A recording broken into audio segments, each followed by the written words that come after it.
Isabel, stop that! Halos sabay pang sigaw ni Brandon at Lucas. Nilapitan agad siya ni Lucas pero umatras siya. Sobrang bigat na nang nararamdaman ni Isabel ng sandaling iyon. Ang sakit-sakit ng mga sinasabi ng mga ito sa kanya. Pinunasan ng dalaga ng kanyang manipis na cover-up ang kanyang muka upang mabura ang make-up. Sinigurado niyang mabubura ang make-up niya dahil basang-basa ang mukha niya. Ilang sandali pa ay nagulat ang lahat ng tao nang makita ng mga ito ang tunay niyang muka. Gandang-ganda ang mga ito sa kanya. Lahat ng tao sa paligid ay natahimik. Napanganga naman si Mrs. Guerrero sa maladyosa niyang muka. Nagmuka tuloy basahan si Marlene sa tabi niya. Ngayon ko lang nalaman na ang mundo pala'y hindi patas. Tumutulo ang luha ni Isabel habang titig na titig ang mga ito sa mukha niya. Isabel? Hindi makapaniwala si Lucas nang makita ang tunay niyang muka. Iba't ibang emosyon ang nababasa ng dalaga sa mukha nito. Madam Grace, hindi ko po ginayuma ang anak niyo. Wala naman po siyang gusto sa akin. Sana sa susunod po maging patas ang pakitungo niyo sa lahat ng tao, kahit ano pang itsura nito. Napayuko si Mrs. Guerrero. Mukhang natauhan ito sa sinabi niya. Boss, patawarin mo ako kung nagpanggap akong pangit dahil kailangan ko lang ng trabaho. I'm resigning. Goodbye, boss. Tumakbo na si Isabel palayo sa lugar na yon. Parang nawala naman ng dila ang mga tao dahil sa pagkabigla nila sa tunay na itsura ni Isabel. Is this goodbye, Lucas? Iyak na iyak si Isabel habang tumatakbo siya. Tama si Marlene. Nagising siya sa katotohanan na hindi kailanman sila nababagay ni Lucas. Habang nagkakape si Isabel sa kusina ng bahay nila, ay nilapitan siya ng tita Michelle niya. Anak, tahan na. Kagabi ka pa umiiyak. Ano ba kasing nangyari? Hinagod nito ang kanyang likod.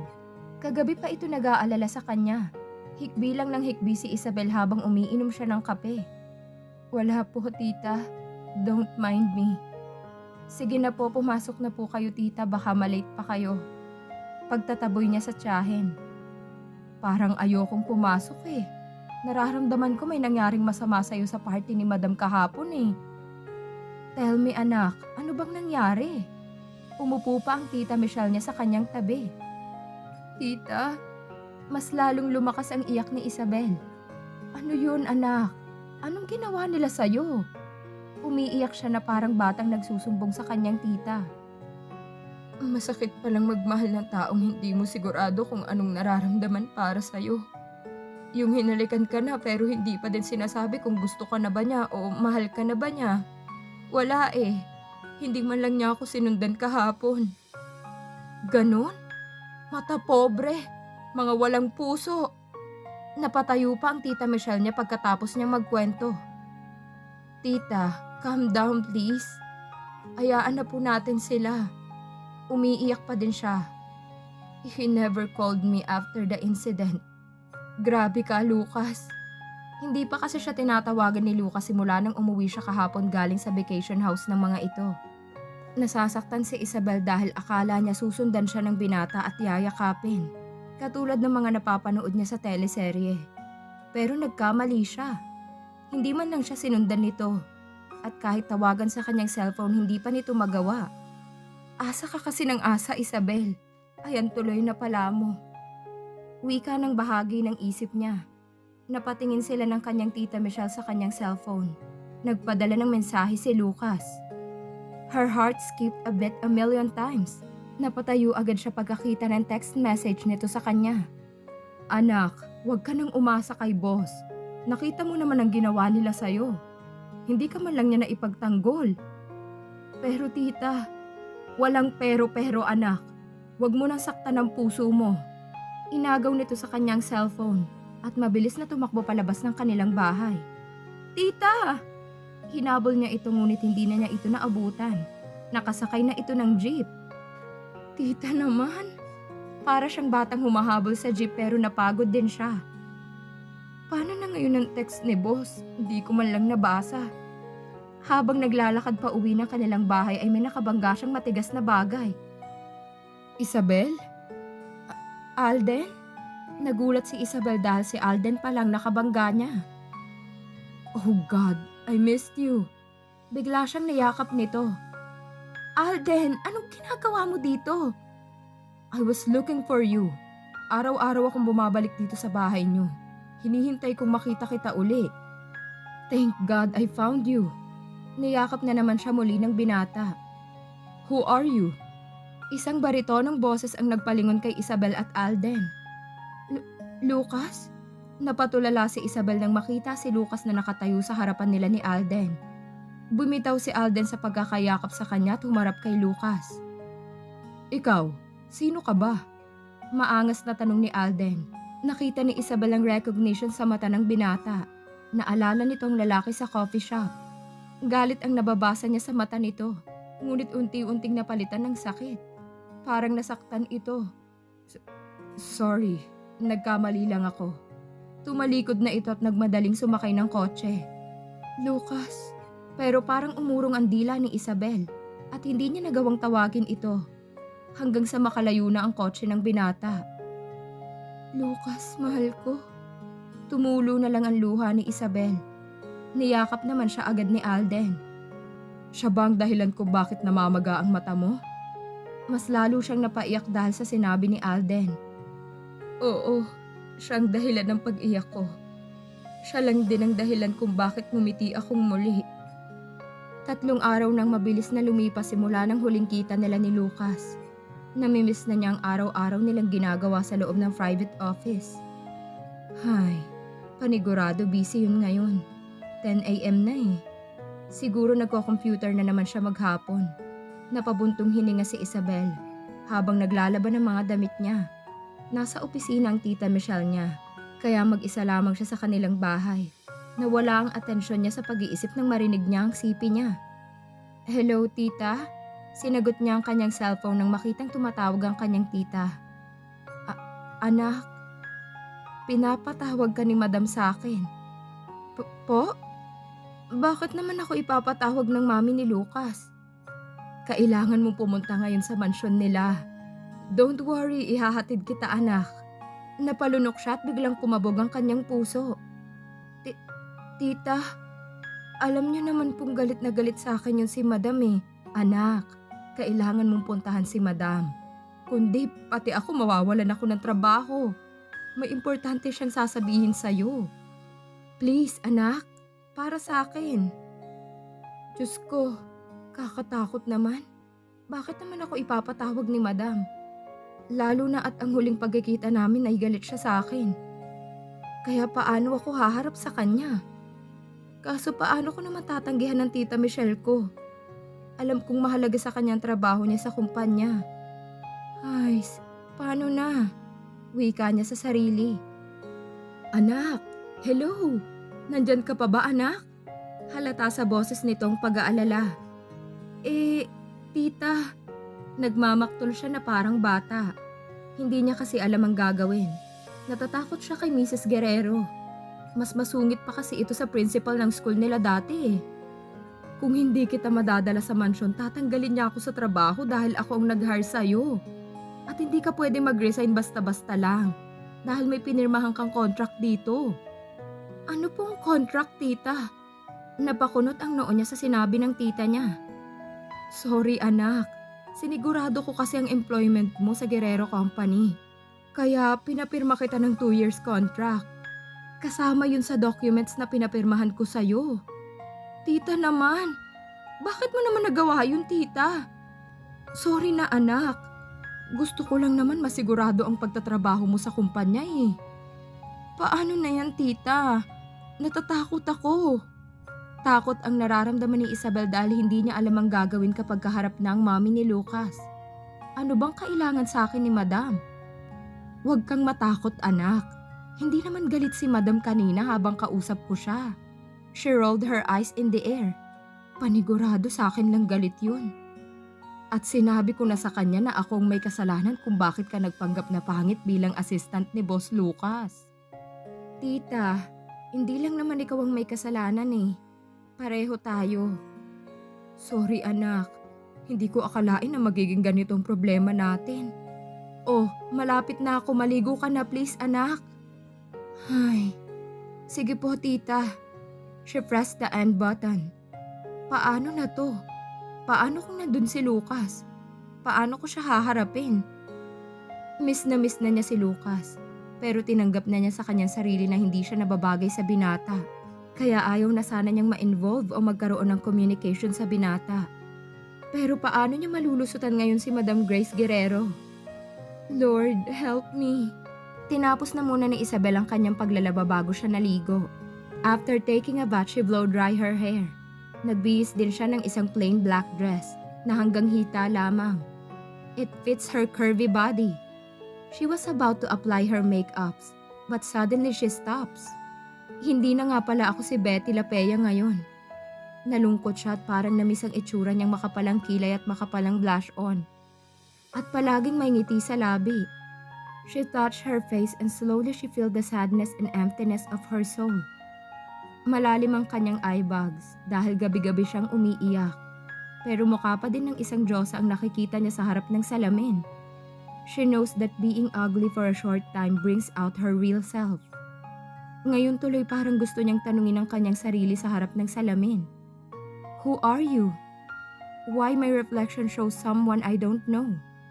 Naputol ang pag-e-emote ni Isabel nang marinig ang katok sa pinto ng kanyang kwarto. Anak, bihis ka na ba? She stand up and opened the door.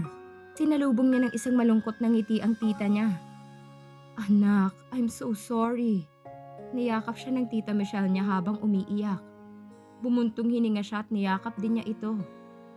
Tita, I'm okay na po. Huwag ka nang umiyak. Kasalanan ko naman kung bakit nangyari to, tita. Anak, sorry talaga.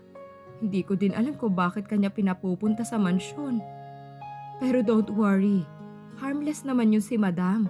Mabait yun dati nung hindi pa nawawala ang daddy ni Lucas. Kaya't sigurado kung hindi ka naman niya sasaktan sa bahay nila. Tita naman, di ko naman po naiisip na sasaktan ako ni Madam. Natatakot lang po ako sa kanya. Baka... She stopped talking when she realized kung anong sasabihin niya. Baka palayuin na niya sa akin si Lucas. Baka bigyan niya ako ng pera para palayuin sa akin si Lucas. Yun ang nais sana niyang sabihin. Baka ano, anak? Wala po, tita. Baka lang po pagalitan ako. Anak, papagalitan ka talaga nun. Pero saglit lang naman magalit yun si Madam. Mabuting tao yun. Kaso, nagbago lang siya nung mawala si Senyor. Parang galit na siya sa mundo. Ay, sige na po, tita. Tara na po, baka magbago pa ang isip ko.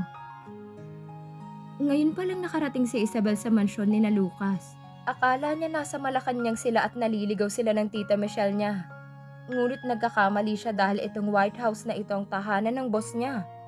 Pagbaba nila ng tricycle, natakot siyang pumasok sa gate dahil panay malalaking asong nasa harapan ng gate. Mababait ang mga asong yan. Tara na. Hinila siya ng tita Michelle niya. Tita, ang laki-laki ng mga asong yan. Baka malapa tayo dyan. Tumigil ka nga, anak. Nakatali ang mga yan at hawak-hawak naman sila ng mga bantay nila. Nagpahila na lang si Isabel sa kanyang tita kahit nanginginig ang tuhod niya. Magandang umaga po. Nandyan po ba si Madam? Tanong ng tita niya sa security guards na parang bouncer.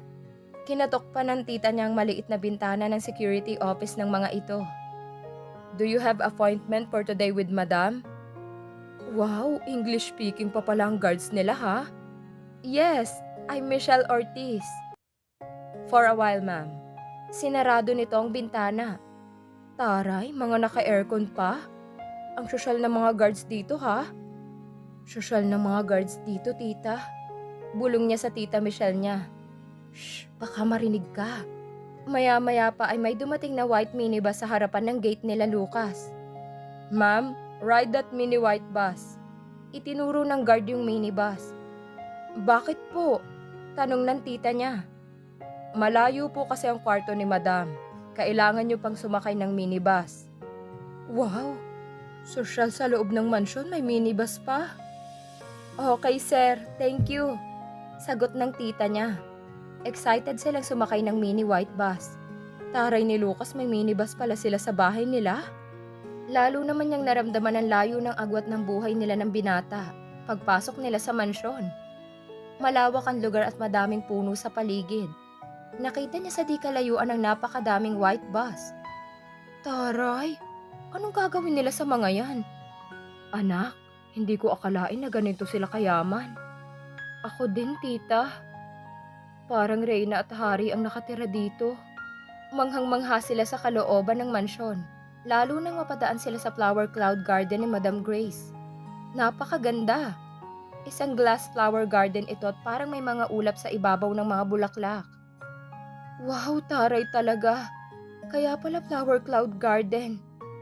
Halos malaglag naman ang panga nila nang ibaba sila ng minibus sa harapan ng White House Mansion. Wow! Sabay pang sabi nila ng kanyang tita. Napahagik-hik sila. Parang museum sa sobrang laki.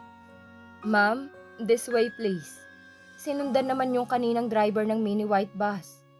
Inaya sila sa gilid ng white door. Wow, elevator pa? Nagulat sila ng tita niya dahil may elevator pa sa gilid ng pinto. Amazing! Parang nasa ibang bansa ako. Sumakay sila sa elevator. Tuwang-tuwa silang dalawa ng tita niya dahil sobrang ganda ng bahay ng mga gerero. Napakagatlabi sila ng tita niya. Nang paglabas nila ng elevator sa 4th floor, napakagandang kwarto ang pinasukan nila. Para itong living room ng mga royalties. Iwanan mo na si Miss Chavez dito.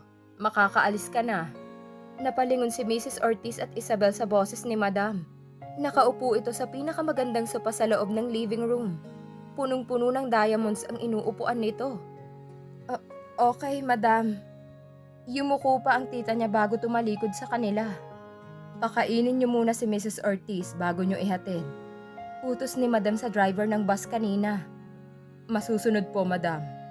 Yumuko yung lalaki sa harap ni Madam at inalalayan ng kanyang tita Michelle. Maupo ka. Malamig na utos ng ginang sa kanya. Napalunok naman si Isabel at nagmamadaling umupo sa napakalambot na sopa. Paprangkahin na kita, Miss Isabel Chavez. Hindi kita gusto para sa anak ko. Parang kinalabog ng malakas ang puso niya dahil sa sinabi nito. Hindi siya makapagsalita. Napayuko na lang ang dalaga. Gusto niyang umiyak pero pinigilan niya ang sarili. But he needs you. Napaangat ang tingin niya sa ginang. Po? 3 days na siyang hindi lumalabas ng room niya. I'm so worried about my son's health. Kumakain naman siya ng maayos at naliligo. But he just playing games all day. Hindi na siya pumapasok sa office. At sa gabi naman umiinom siya. I think he needs you. Napalunok siya sa sinabi ni Madam. Hindi ka pwedeng tumanggi dahil ayon dito sa pinirmahan mo 2 years ang contract mo to serve my son. As his secretary/personal assistant. Kaya umpisahan mo ng trabaho mo. Help him recover. Dito ka natitira from now on. Seryoso pa na wika ni Mrs. Guerrero bago tumayo ito at lumapit sa kanya. Umupo ito sa tabi niya at unti-unting nawala ang masungit at matapang nitong aura. Napalitan ng isang malungkot na ina at parang pagod nang magmatigas. I'm sorry about last time. Please help me. Punong-puno ng pagpapakumbaba ang mata nito. Namula din ang mata nito. Tumango siya. Hindi niya inaasahan na magiging malambot ang ginang. Nasaan po si Lucas ngayon? Kahit nanginginig ang kamay ni Isabel ay kumuha siya ng panyo at pinunasan ng luha ni Madam Guerrero. Nasa room niya. He is so mad at me. Hindi ko kayang magalit sa akin ang anak ko. Umiyak ito sa gilid ng kanyang balikat. Nagulat man si Isabel ngunit hinayaan na niya ang ginang na umiyak sa balikat niya. Hinagod-hagod niya ang likod nito. Wait, why I'm crying in your shoulder? Biglang napatayo ito at parang nahiya sa kanya. Hindi niya naman malaman ang isasagot. Sige na, puntahan mo na ang anak ko. Hindi pa tayo close. Nagmamadali na itong lumabas ng living room. Pinipigilan namang matawa ng mga bodyguards nito. Anong tinatawa-tawa niyo dyan? Halin na kayo't nagugutom na ako. Galit-galitan na sabi ni Madam bago ito tuluyang lumabas ng living room. Natatawa pa din ang mga bodyguards nito. Nag-emote si Madam pare. First time yun. Rinig pa ni Isabel ang biro ng bodyguards ni Madam. Nagtawa na naman ang ibang bodyguards. San kaya ang kwarto ni boss dito? Wika niya sa sarili. Paano kaya haharapin ni Isabel ang binata? At dito na po nagtatapos ang kabanata ng ating kwento. Please like, share, subscribe and hit the notification bell para lagi kayong updated sa mga parating ko pang uploads. Maraming salamat po.